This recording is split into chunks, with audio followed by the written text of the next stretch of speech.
Carlton, my name is Corey Feist. I'm the president and co-founder of the Dr. Lorna Breen Heroes Foundation, which was founded in the summer of 2020, focusing on improving the well-being of the healthcare workforce. We envision a world where seeking and obtaining mental health care is viewed as a sign of strength for our healthcare workforce. So I'm really thrilled to be with you today.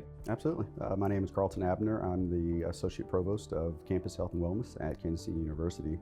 First person in that role, so I'm honored to be there. That's wonderful. So we would love to hear more about how the Dr. Lorna Breen Healthcare Provider Protection Act grant has helped to fund programs at Kansas City University. If you could just tell us a little bit about what that impact has been. So those dollars have been everything. So not only am I showing up with a message of campus health and wellness, your well-being matters. Here is the proof of how that matters by the money we're using to implement what we call the Thrive program at Kansas City University. The target audience for the Thrive program are our students, our health sciences. It's a grad student university, and the reason why we're doing that is because we're getting them before they even enter healthcare delivery, so they'll show up with the skills they need to be more resilient when they get there.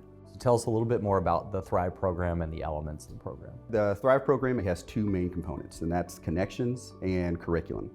The curriculum we deliver over 2 days. It's about 8 hours of curriculum. And so we've got 4 hours on our day one. The money specifically, there's no way we would have been able to do this without the grant funds, but we bus everybody off campus to a conference type setting.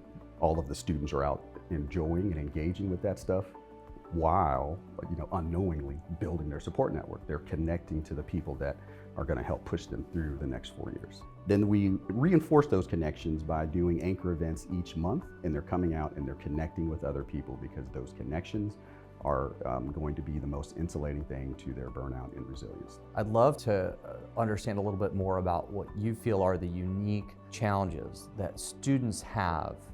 Yeah, when we did our grant, we focused on what we assessed to be a very unique challenge that students would face versus what the current healthcare professional is facing. Because of how intelligent they are, everything that they've done up to that day to getting to that seat is them.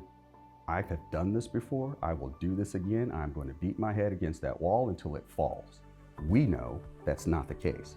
Healthcare delivery is a team sport. What's the progress that you've seen thus far from the grant? We were able to get over 470 students through the curriculum delivery of our pilot, and we got some great feedback. So there are 470 students that have a richer, more in-depth version of coping than they did this time last year. What we are seeing are statistically significant increase in your flexibility, which is to say that after the course delivery, students feel like they have more coping skills in which they can use. How do you see this program really preparing them for their career in healthcare? So our program is called Thrive for a reason.